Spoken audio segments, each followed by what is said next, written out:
সময়টা আষাঢ় মাস, মুষলধারে বৃষ্টি হচ্ছে। আমরা এলাকার কয়েকজন মিলে চায়ের দোকানে বসে গল্পগুজবে সময় কাটাচ্ছিলাম। বর্ষার সময় চা আর তেলে ভাজার সাথে যেটা সবচেয়ে বেশি মানায় তা হলো ভূতের গল্প।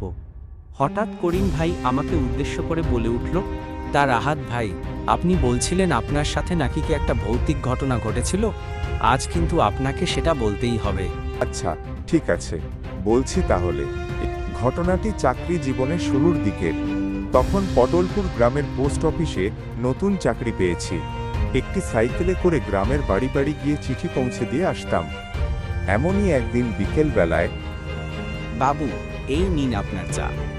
তুমি এখন চা নিয়ে আসলে? আমার তো এখন একটা চিঠি দিয়ে আসতে হবে। দাও, চা খেয়েই বরং রওনা হই। চিঠিটা কোন জায়গার? চিতল গ্রামের। চিঠিটা কাল সকালে দিয়ে আসলে ভালো হতো না? কিন্তু কেন? এখন চিতল গ্রামে গিয়ে চিঠি দিয়ে আসতে আসতে তো প্রায় রাত হয়ে যাবে। এমনিতেই ঝড় বৃষ্টির সময়, তাছাড়া ওই দিকের রাস্তাটা বেশি একটা ভালো নয়। লোকে বলে ওইখানে নাকি ভূতের উপদ্রব আছে। কি যে বলো না তুমি এসব। এসব নিয়ে তুমি চিন্তা করো না।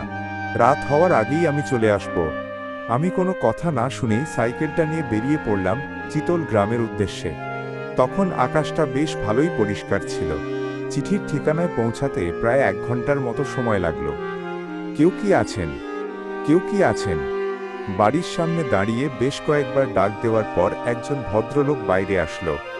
আপনাদের ঠিকানায় একটি চিঠি এসেছে।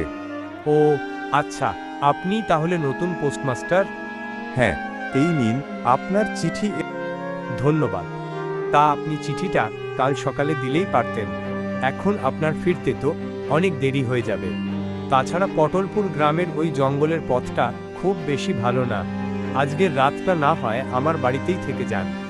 না না, শুধু শুধু এসবের দরকার নেই। আমি সময় মতো বাড়ি পৌঁছে যাব। ধন্যবাদ আপনাকে। সাইকেল নিয়ে বাড়ির পথে রওনা হলাম ঠিকই, কিন্তু মাঝপথে এসেই বৃষ্টির কারণে আটকে গেলাম। একে নতুন জায়গা, তারপরে এই বৃষ্টিতে ভিজবে, নির্ঘাত জ্বরে পড়ব। তাই একটি বড় গাছের নিচে আশ্রয় নিলাম। এদিকে আবার সন্ধ্যা হয়ে এলো। অন্ধকারে সাইকেল নিয়ে পথ চলতেও ভারী সমস্যায় পড়তে হবে। কি করব এখন তাই ভাবছিলাম। হঠাৎ দেখলাম দূর থেকে একজন ছাতি মাথায় দেওয়া লোক এদিকেই এগিয়ে আসছে। এই বৃষ্টির মধ্যে আপনি এখানে একা দাঁড়িয়ে কি করছেন? আগামী পর্ব আসছে শীঘ্রই। ভিডিও ভালো লাগলে লাইক করবেন। সবার আগে পরবর্তী পর্ব পেতে চ্যানেলটি সাবস্ক্রাইব করুন।